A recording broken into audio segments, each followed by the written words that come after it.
Assalamualaikum warahmatullahi wabarakatuh. Jumpa lagi bersama Zippo Roger BK.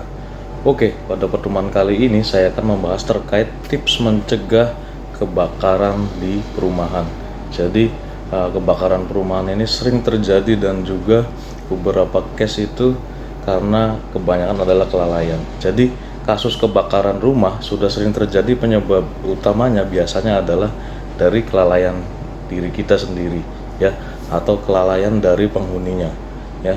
Jadi mulai dari konsleting listrik, ya kan, kompor meledak, hingga benda-benda yang mudah terbakar yang diletakkan di tempat yang salah. Yuk kita pahami beberapa tips sederhana berikut agar terhindar dari kebakaran, ya. Yang pertama, ya, kita bijak menggunakan alat-alat listrik, ya.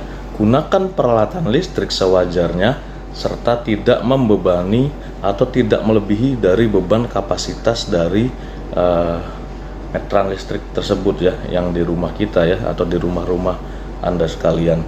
Dan jangan lupa selalu untuk memastikan alat-alat listrik ketika sudah tidak digunakan lagi, misalnya mematikan komputer, laptop, ya kan, TV dan sebagainya, ya, jika sudah tidak kita gunakan. Oke, yang berikutnya atau yang kedua adalah jauhkan pemantik dan korek api dari jangkauan anak-anak, ya. Rasa ingin tahu anak-anak ini kan pada umumnya sangat besar, ya, rekan-rekan semua. Jadi sehingga bisa saja mereka memainkan pemantik atau korek api tanpa sepengetahuan kita semua, ya kan. Nah, tindakan ini tentu saja dapat menimbulkan risiko terbakar pada benda-benda yang ada di sekelilingnya, ya. Oke, berikutnya adalah kita awasi penggunaan kompor gas, ya kan, ataupun tungku, ya kan, sebagai penyebab rumah itu kebakaran. Jadi salah satu cara yang bisa kita lakukan adalah tidak menyolok bibir tabung gas dengan pisau, serta melepaskan selang gas jika Anda berencana bepergian dalam waktu yang lama. Dan jangan lupa juga untuk menjauhkan benda-benda yang mudah terbakar dari sumber api, ya.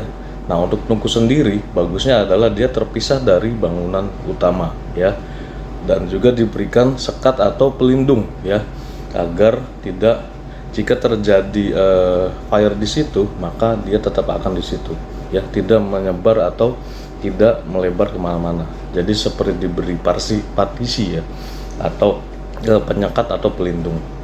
Oke, selanjutnya lagi. Nah, ini nih yang suka merokok. Berhati-hati ketika merokok, ya. Bara api yang ada di puntung rokok terkadang tidak benar-benar mati atau padam, ya, ketika diletakkan dalam asbak ataupun dibuang ke tempat sampah. Walaupun kecil, ya, bara api ini bisa menimbulkan percikan api dan berisiko membakar benda-benda yang ada di sekitarnya. Jadi pastikan bara api benar-benar padam ketika Anda membuang puntung rokok, ya. Oke, selanjutnya adalah kita sediakan alat pemadam kebakaran di rumah, ya.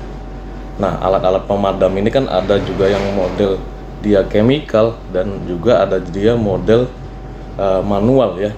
Yang chemical biasanya adalah alat pemadam api ringan atau APAR. Ada juga fireball, ya, dan lain sebagainya. Nah, untuk yang alat pemadam manual, contoh adalah tanah, pasir, ya, fire blanket. Fire blanket ini bisa berupa karung goni, ya kan, spray, handuk. Nah, itu tata caranya sudah kita bahas di pertemuan sebelumnya, ya, cara memadamkan dengan menggunakan fire blanket, ya, atau dia namanya adalah selimut api, ya. Jadi pada saat ada kebakaran, ya, di kompor dan sebagainya, ya, jangan sampai kita siram seperti ini dengan gayung dengan air, ya. Itu apinya kemungkinan akumulasi dan akan lebih membesar, ya. Jadi kita menggunakan yang namanya fire blanket atau handuk basah atau karung goni atau selimut. Jadi itu semuanya adalah selimut api. Nanti tata caranya adalah kita basahi terlebih dahulu, ya, dengan air, ya. Kita arahkan ke titik api tersebut dan kita tutupkan, ya.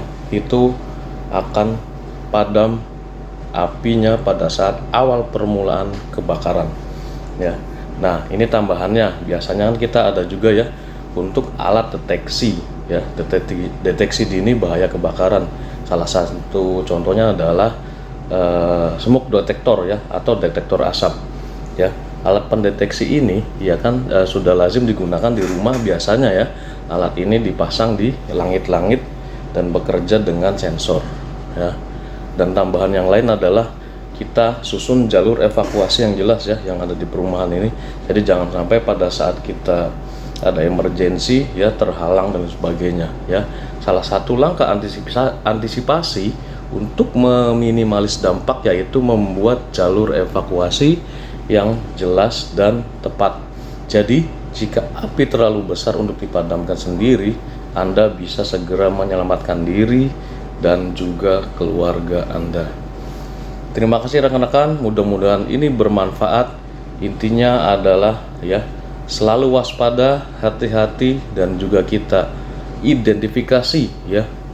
Kita lihat bahaya-bahaya apa yang dapat menimbulkan kebakaran di area perumahan. Terima kasih.